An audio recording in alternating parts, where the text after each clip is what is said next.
Good day, I'm Andrea Chisholm and this is your GIS News for Tuesday, December 24. Government pensioners are set for an increase retroactive to July 2013. Information Minister Senator Sandria Faulkner says Cabinet recently approved the increase for pensioners, including spouses and dependents of deceased officers. The increases range from $1,280 to $2,650. Widows and widowers will receive an increase of $1,620 per month and dependents $1,750 monthly. Senator Faulkner says $500 million has been approved to cover the increase, which was provided for in the 2013-2014 budget. Stopover arrivals out of the United Kingdom have increased, reversing 5 years of negative growth. Tourism Minister Dr. Wickham McNeill says that is a major success attributable to the hosting of the Jamaica House initiative in London during the 2012 Olympics. He says the benefits being seen now affirm the value in the government's decision to stage the initiative.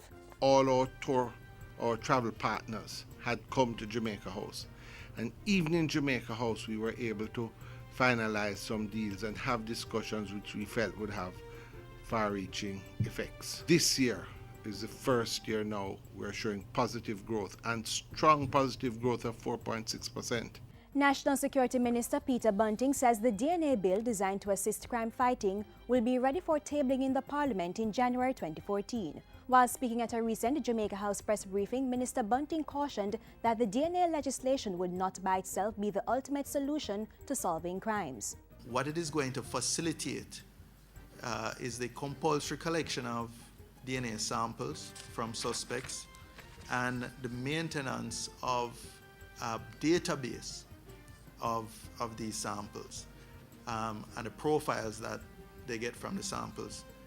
That is really going to become very valuable after you've built a database that you can compare the samples you may recover from a crime scene. The National Security Minister says the administration is moving quickly to bring the legislation, which was first mooted in 2006, into force. This, along with a number of other key pieces of legislation, is significant in the fight against crime. Meanwhile, the Jamaica Constabulary Force JCF has received 89 new vehicles to add to its fleet. 72 vehicles came from the Ministry of National Security, 15 from the Tourism Enhancement Fund, and 2 specialized vehicles were donated by the National Road Operating and Constructing Company. The vehicles were handed over on Monday during a ceremony at the Office of the Police Commissioner. National Security Minister Peter Bunting says between 2012 and 2013, the JCF received 3 times the amount of vehicles than in 2010-2011. Turning to other security issues, he says the Major Organized Crime and Anti-Corruption Task Force MOCA has been relentless in its quest to take the profit out of crime.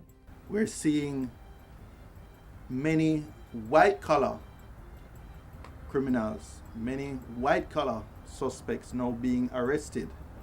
And I can anticipate now that raids and arrests are taking place not just in inner city communities, but now in uptown communities. Jamaica is to benefit from a $20 million project aimed at determining the prevalence of tobacco-induced diseases. Health planners are expected to derive useful data from the international project dubbed Burden of Obstructive Lung Diseases BOLD.